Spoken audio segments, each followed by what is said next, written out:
To be honest, I am tired. I am tired to listen that ADHD is a myth. Everybody has a bit of ADHD, that ADHD is a Gen Z disorder, or if ADHD is so difficult to deal with, how did people survive before? These words may seem very casual to the person saying them, but it is deeply invalidating to the people who are living with ADHD every day. Hi everyone, welcome to my channel. So if you don't know me yet, let me introduce myself. I am Srija and I talk about ADHD and what it feels like to have ADHD in India. I have been recently diagnosed with ADHD inattentive type, and if you want to know the entire diagnosis process here in Kolkata, I would highly recommend you to go to the last video of this channel where I describe the entire process. So right now, without any delay, let's jump right into today's topic. So in this video, I'm going to talk about the science behind ADHD brain to prove that it is not an excuse or a trend. It is real, medically recognized neurodevelopmental disorder backed by decades of research, brain imaging and neuroscience. After discussing the science behind it, I will also walk you through the medications available in India for it and what I was prescribed. So before we begin, a quick disclaimer. I am neither a psychologist nor a doctor. I am someone who has ADHD and is trying to survive in a world not designed for ADHD brains. So this video is not a substitute for professional medical advice, but just an overview of what ADHD is and what are the medications available in India.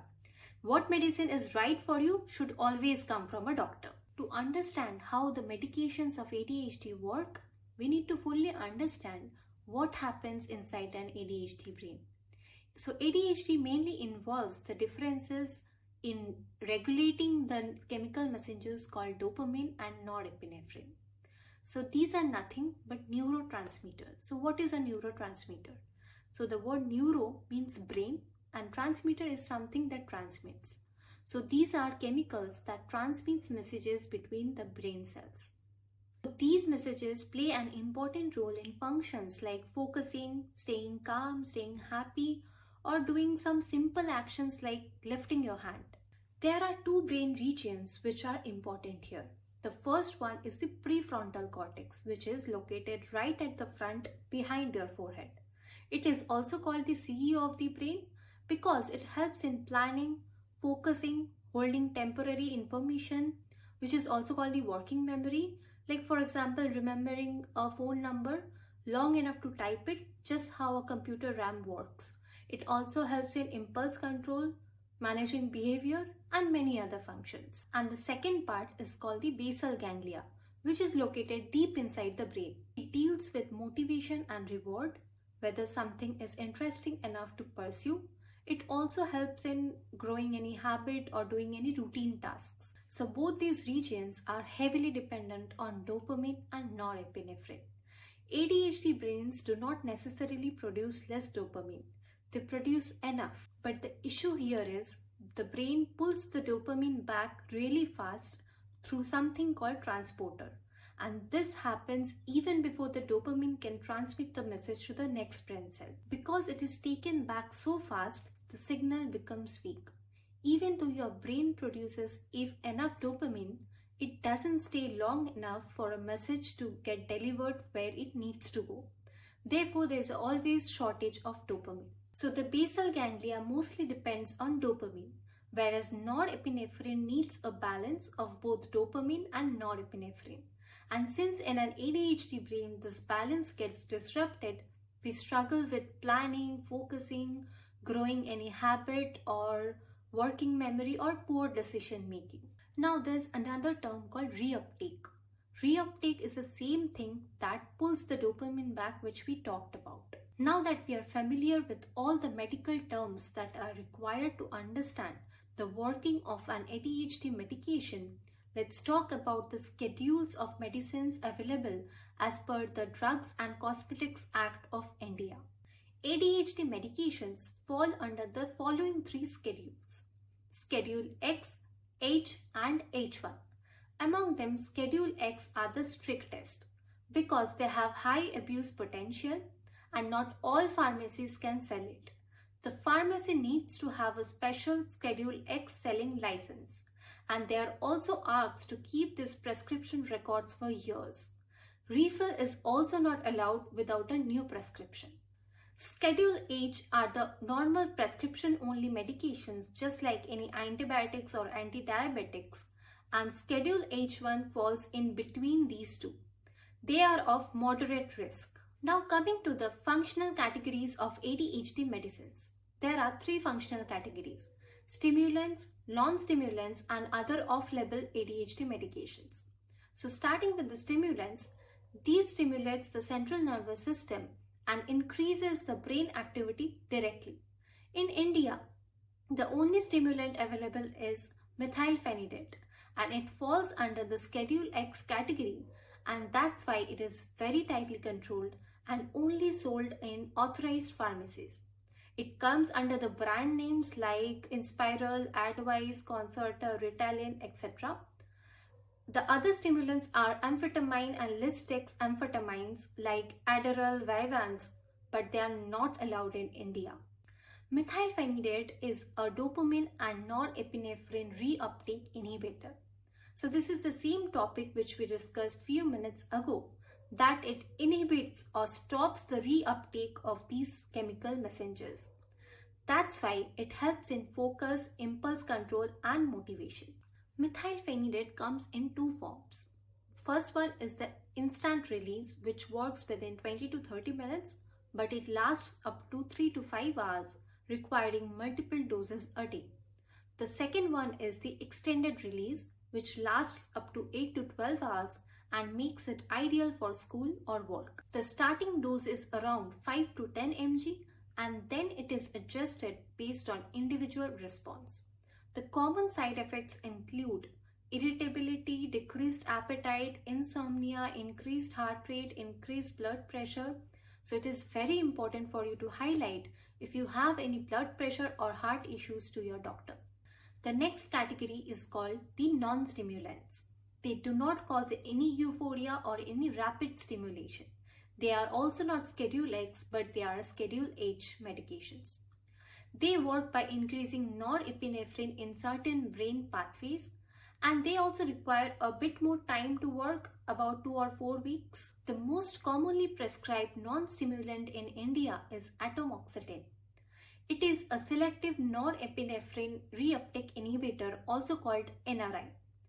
It blocks the reuptake of norepinephrine and makes it more available in certain brain pathways. The most common brand names are Accepta, Atera, Atentrol, etc. Some common side effects include decreased appetite, nausea, irritability, fatigue, increased heart rate, and sometimes liver enzyme elevation. So if you have any liver or heart problem, then here also it is very important for you to highlight it to your doctor. The next available non-stimulant medications in India are clonidine and guanfacine. They are not reuptake inhibitors, but they are alpha-2A adrenergic agonist. I know that it is too much of medical terms, but let's simplify it. It strengthens the signaling in the prefrontal cortex area of the brain. These medicines help in decreasing aggression, and it also helps in combating sleep problems. Guanfacine is much lesser available than clonidine in India. Now the third category is called the off-label ADHD medications.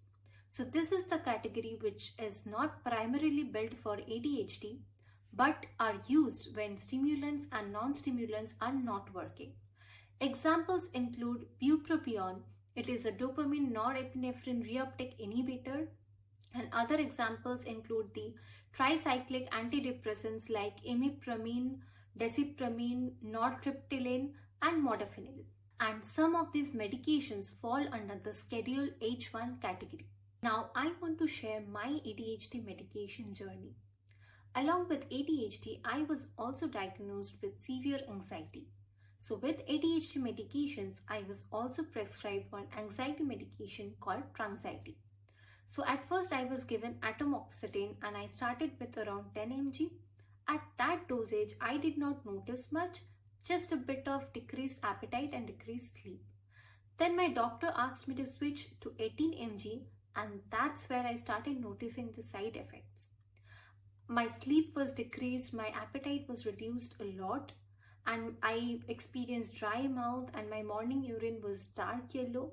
So I was really worried if my liver was getting affected. So in the subsequent visit, my doctor asked me to get one ECG and a liver function test done.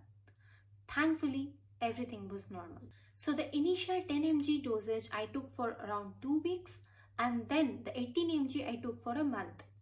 After that, my doctor increased the dosage from 18 mg to 25 mg, and along with 25 mg of atomoxetine, I was asked to take 150 mg of bupropion. And she also asked me to keep a 1 hour difference in between taking bupropion and atomoxetine. Since bupropion can be taken on empty stomach, so that was the first thing I took in the morning. But that medicine smell is awful. It has a rotten egg smell.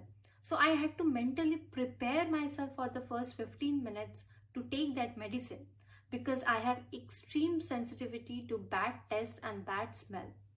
I do not know if it has anything to do with ADHD or not. If any of you face such a similar issue, please let me know. I would like to research about it. So after starting this combination, everything went downhill. My sleep reduced a lot, my appetite reduced drastically, and mentally I was sinking. My mood became terrible and I almost slipped into depression. I had no motivation to do anything, not even personal hygiene. It was simply horrible. The only positive thing I noticed was that I became a bit outgoing. Generally, I am a bit reserved and self-conscious, but that tiny improvement was nothing compared to everything I was going through. Since I am working, I couldn't afford to function like this.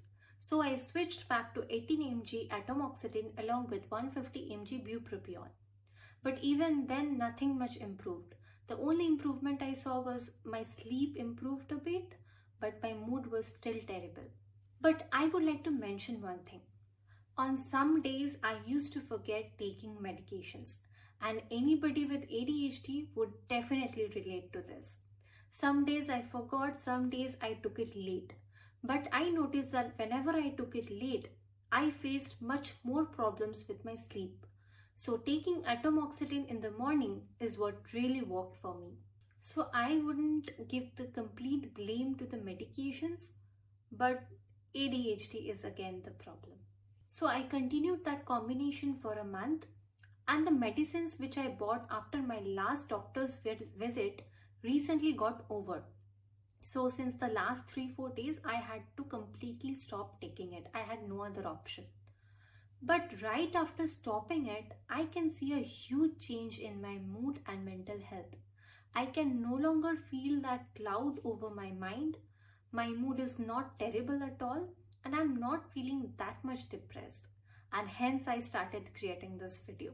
And that's when I realized that these medicines are doing more harm than good. So I will be visiting my doctor in the next weekend, and I'm going to mention everything to her, and also we'll see what she suggests about stopping the medication or continuing any other medication. So that's everything about my unfiltered journey so far. I want to end this video on a personal note. So if you are someone who is struggling to understand their brain, to understand their feelings, just remember you are not alone. It is a science-backed neurodevelopmental disorder and millions of people have it. So you do not deserve any criticism, but you deserve help, support and compassion. And there's nothing wrong in seeking help or trying medications or stopping medications that do not suit you. I hope my experience makes you a little more seen, a little less alone, and a lot more empowered to take control and speak up. Thank you for listening, and I'll see you in the next video.